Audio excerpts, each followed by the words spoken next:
Assalamualaikum warahmatullahi wabarakatuh. Selamat bertemu kembali dengan saya di Yayasan Nurul Ikhwan Konsesi. Nah, baik, pelajaran biologi kelas 11 kali ini saya akan menjelaskan tentang sel.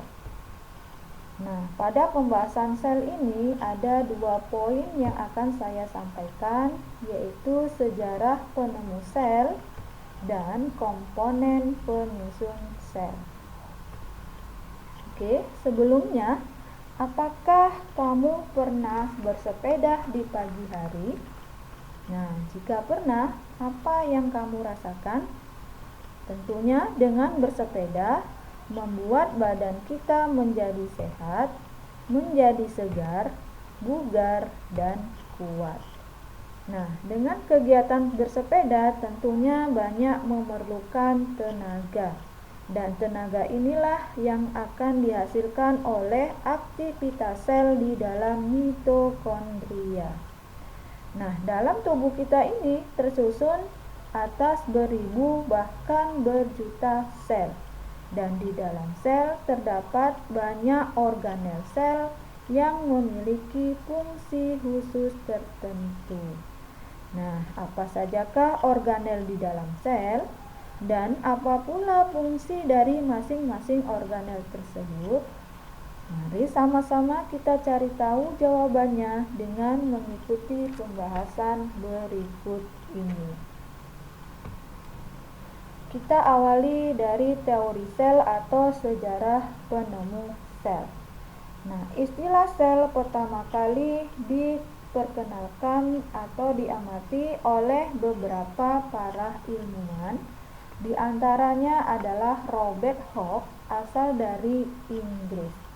Nah, istilah sel ini ia amati dari sayatan tutup botol batang tumbuhan gabus.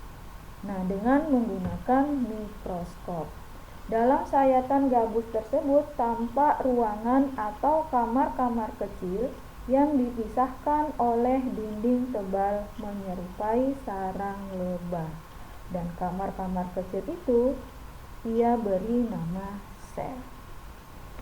Nah, kemudian pada akhir tahun 1678, Anthony van Leeuwenhoek berasal dari Belanda, juga menjadi orang yang pertama melihat benda hidup yang sangat kecil di dalam air rendaman jerami dengan menggunakan mikroskop sederhana. Dan kemudian pada tahun 1809, Jean-Baptiste de Lamarck, asal dari Prancis, dia menyatakan bahwa setiap makhluk hidup merupakan kumpulan sel dan di dalam setiap sel bergerak cairan yang kompleks. Nah, itulah beberapa ahli yang menemukan atau mengamati sel.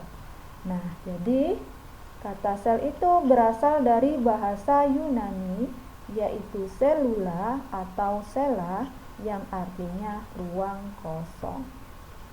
Nah, jadi kalau kita simpulkan sebenarnya apakah pengertian dari sel itu sendiri? Yaitu unit terkecil yang memiliki kemampuan hidup dan berkembang biak.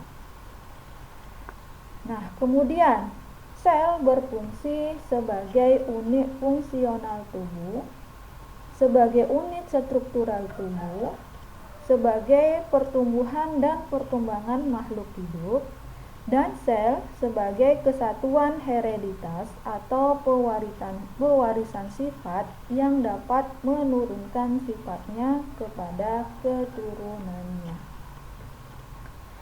Nah, kemudian sel itu merupakan bagian unit terkecil yang tidak bisa kita lihat secara kasat mata. Nah, maka pengamatan sel ini dan pengukuran struktur mikroskopik membutuhkan beberapa perangkat, di antaranya yaitu dengan menggunakan mikroskop. Kemudian bisa juga dengan pengukuran mikroskopis. Nah, oke. Sekarang kita masuk ke komponen kimia penyusun sel. Sel disusun oleh beberapa senyawa kimia, antara lain adalah senyawa organik dan senyawa anorganik. Senyawa organik ini ya kita dapatkan atau kita hasilkan oleh makhluk hidup. Sedangkan senyawa anorganik kita dapatkan atau berasal dari alam. Nah, apa sajakah yang termasuk senyawa kimia organik? Yaitu diantaranya adalah karbohidrat. Yang mana karbohidrat ini tersusun dari unsur karbon, hidrogen, dan oksigen. Karbohidrat merupakan senyawa yang terdapat di tubuh dalam jumlah yang besar. Nah, sumber karbohidrat ini bisa kita dapatkan dari jagung, roti, gandum, kentang, mie instan, nasi atau beras, dan lain sebagainya. Nah, kemudian protein. Nah, protein ini adalah merupakan susunan dari karbon, hidrogen, oksigen, dan nitrogen. Nah, adapun peran dari protein itu adalah sebagai penyusun membran sel dan sebagai pembentukan enzim, hormon, dan globulin dalam darah. Nah, sumber makanan yang mengandung protein bisa kita dapatkan dari protein nabati atau tumbuhan dan protein hewani atau hewan. Nah, kemudian lemak. Nah, lemak ini tersusun atas senyawa gliserol dan asam lemak yang merupakan unit dasar penyusun lemak. Yang mana lemak memiliki fungsi untuk menyusun membran sel bersama-sama dengan protein. Nah, makanan sumber lemak bisa kita dapatkan misalnya dari kelapa, kemudian daging, ikan, buah-buahan misalnya seperti pokat dan lain sebagainya. Nah, sekarang kita bahas senyawa kimia anorganik. Nah, apa sajakah senyawa kimia anorganik? Yaitu adalah air. Nah, yang mana air ini merupakan senyawa utama dan terbesar penyusun sel. 50-60% dari berat sel.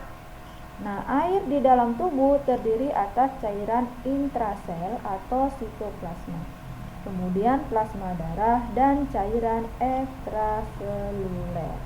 Nah, adapun kegunaan atau fungsi dari air itu adalah sebagai pelarut dan katalisator pada reaksi-reaksi biologis. Nah, kemudian vitamin dan mineral. Nah, vitamin dan mineral ini berperan untuk mempertahankan fungsi metabolisme, pertumbuhan, dan penghancur radikal bebas.